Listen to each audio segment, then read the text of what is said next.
That's 3 for 3.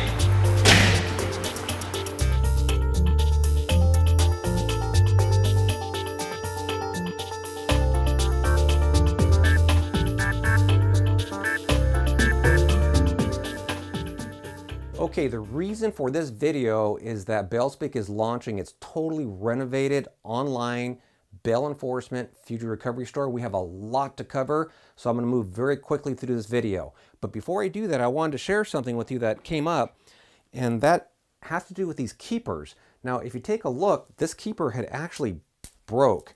And here is another keeper, and what I found is these aren't really leather. Look at it, it's completely intact, but I can tell right there that's a problem. I just broke these keepers. Super strong safety tip, make sure you get good solid leather keepers. These are what keep your duty belt secured to your pant belt, which is the platform for weapon retention, and that is maintaining your weapon during felony hazard situations.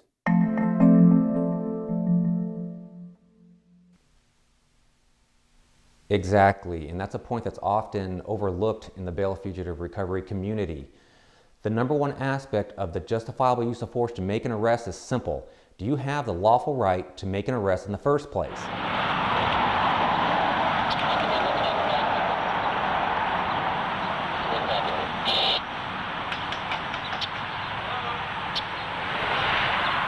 The number one aspect of the justifiable use of force to make an arrest is simple. Do you have the lawful right to make an arrest in the first place?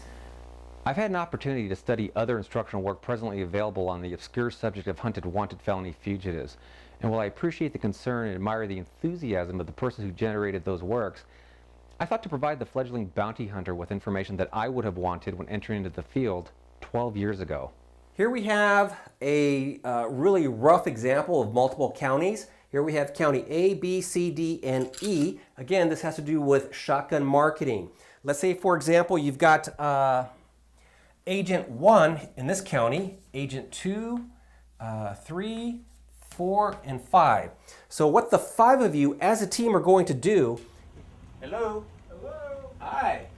Hold on. Dude, come to the front door, I gotta talk to you.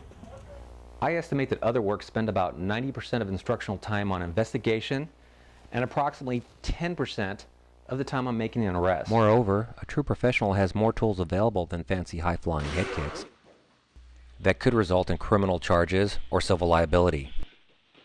And while ground skills are absolutely necessary, said skills do not address weapon retention or multiple attackers. Even if you possess superior speed and timing.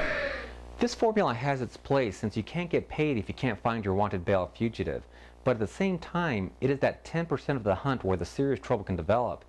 Indeed, the odds of being civilly sued, criminally charged, injured, or killed rise exponentially during that 10% versus the first 90%. In most cases, a bail fugitive recovery person can make an arrest without having to resort to the use of force. However, going hands-on may be the only way to make the arrest. Bearing in mind that underdeployment of manpower generally results in the need for excessive force, working with a partner or team of agents is preferable to working alone. In this clip, 2 cadets opted to approach 3 role players instead of waiting or even calling for backup. The negative impact of the decision was quickly felt.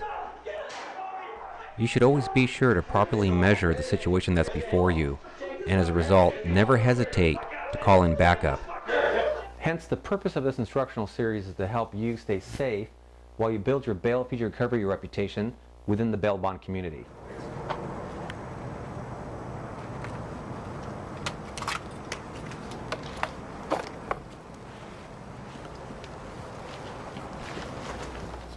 The fledgling hunter viewing this instructional series is most likely hungry for useful information, and the curious veteran may be wondering who might even be standing here. My sister.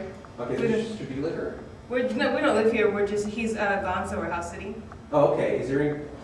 How long has he been house sitting? We've been here for a week. Oh, I'm scared. Okay, no, get away from the door. I'm scared. There was a mom, the dad, and the 2 kids. The dad's bail is $815,000. The mom's bail is $800,000.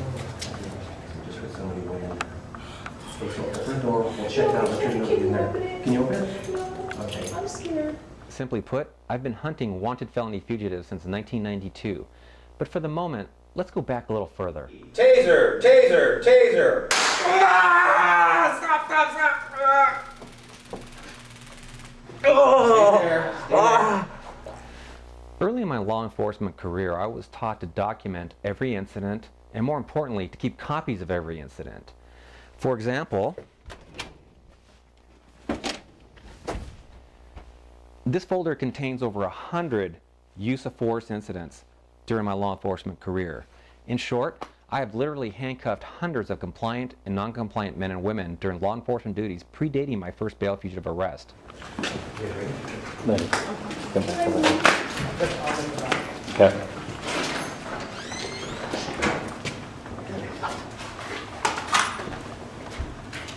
Hello?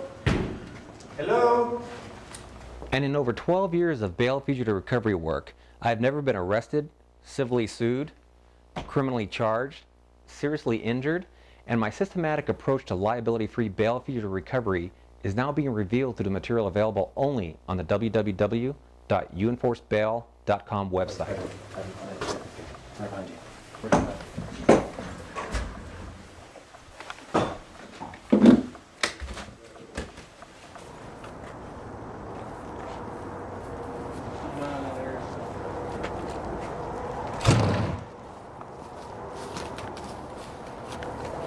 About around the back of that building.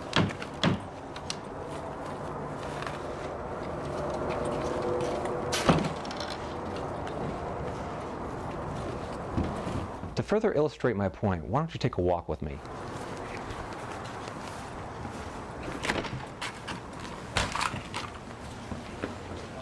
Entering the structure. Vermont! Vermont!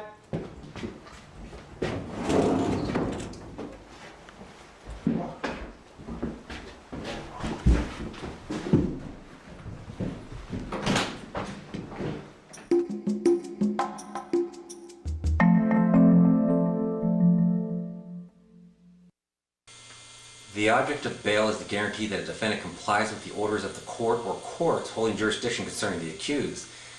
And bail in general is far more complex than a layman would ever come close to realizing. Honey works is we never know how many cases we're going to get a week, a year, or a month.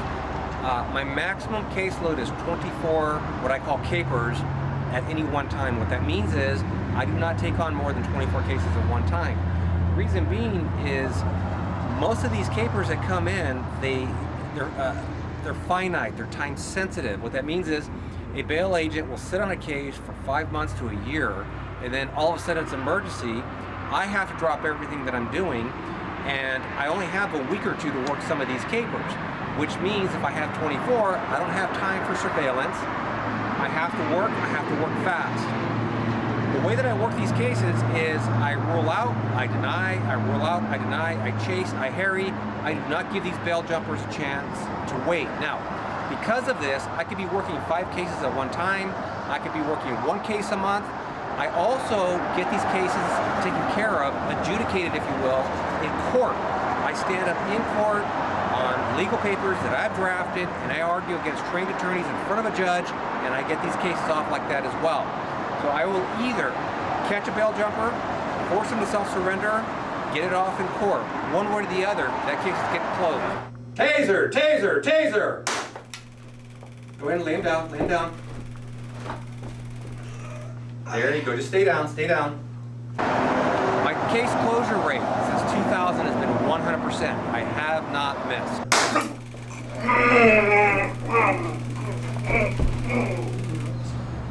I find bounty hunting work largely by people contacting me. I've been in the business long enough where my reputation in the bail bond community precedes me to the extent that people say, hey, who do you use for bounty hunting? What I mean by people are, let's say I'm a bail bondsman and I'm at a courthouse or continuing education and I run into another bondsman, I'll say, hey, how's it going?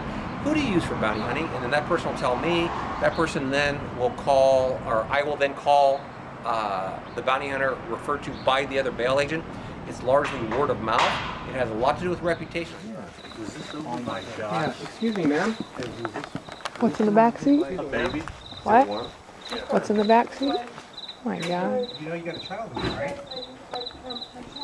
I'm sorry, my friend just dropped me off here, like, because I was drinking, Nikki, so look I at haven't me. been driving. Nikki, look at me. You're freaked out, Nikki. Yeah, Nikki. You're really high. You're high as a kite. Are you guys fucking on crack? No. Hey, Nikki, have you been driving up and down this road here recently? No, I haven't. Not for drunk driving or anything like that.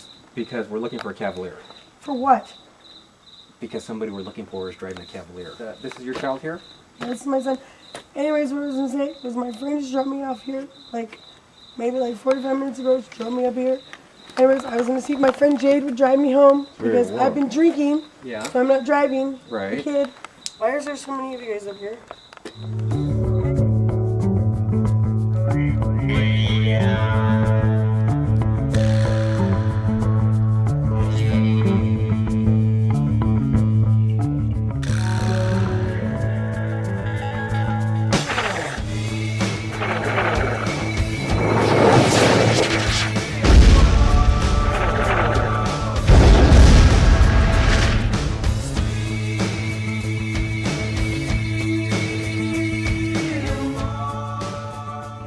Hello Adventure Trades, I'm Nicole. I'm here in Modesto at the Bailspeak event and I'm sorry that we missed you. Hope to see you next time.